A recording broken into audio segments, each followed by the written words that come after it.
Imagine in 2018 if someone was to tell you that the world was going to change, where you would have to be voluntarily locked in your house.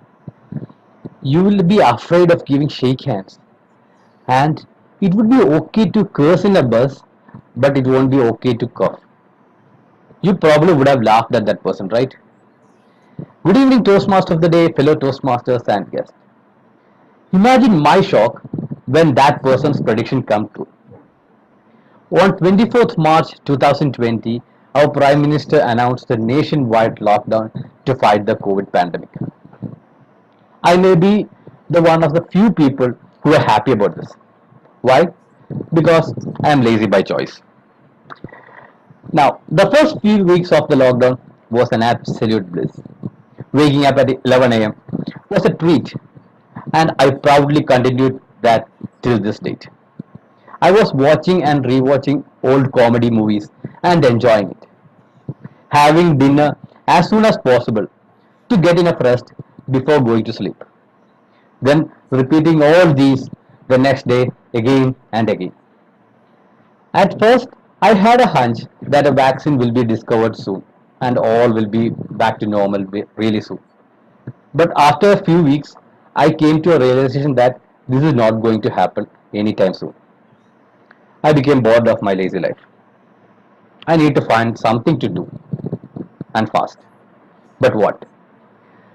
Meanwhile, Toastmasters worldwide were going through a huge change. Unlike me, they wanted to be productive and they organized a lot of online meetings, workshops, and webinars. I decided this is the one I'm going to do for some time. I started to register for all the meetings I could find, thanks to Facebook and WhatsApp groups by Toastmasters. I registered I registered for all the meetings. It may be club meetings, education sessions, webinars, or networking events. I even registered for presidents and VP education training. After a while, my calendar was completely full for every day of the week. I attended a meeting whenever I was free, which was a lot since we are still in lockdown. I visited clubs in many countries with very diverse backgrounds like US, UK, Ireland, China, Pakistan, Sri Lanka, Kazakhstan, Kenya, South Africa, Australia, Spain, etc. It was a brand new experience for me as I'm a curious person. I learned many lessons about Toastmasters and public speaking. I want to share a few instances of my journey. Once I registered at Society Toastmasters Club in Dublin and attended their meeting once. I shared my email address and they sent me an invitation for the next meeting. Even though it was very late in Indian time, like 1 am, I attended and got a chance to see and express my gratitude to one of my unseen mentor, Zain, whose videos was really helpful in understanding my speech projects. Another one was when I got an invitation from Toastmaster Nishant, who is a member of Gadara Toastmasters in UK. He asked me to evaluate the speech he was going to give that day. I got to attend their meeting for 4 or 5 times, and I was fortunate enough to be the timer for their hybrid meeting, where they all attended physically, and we, a few people around the globe, attended online. And I even won a Best Table Topic Speaker award once.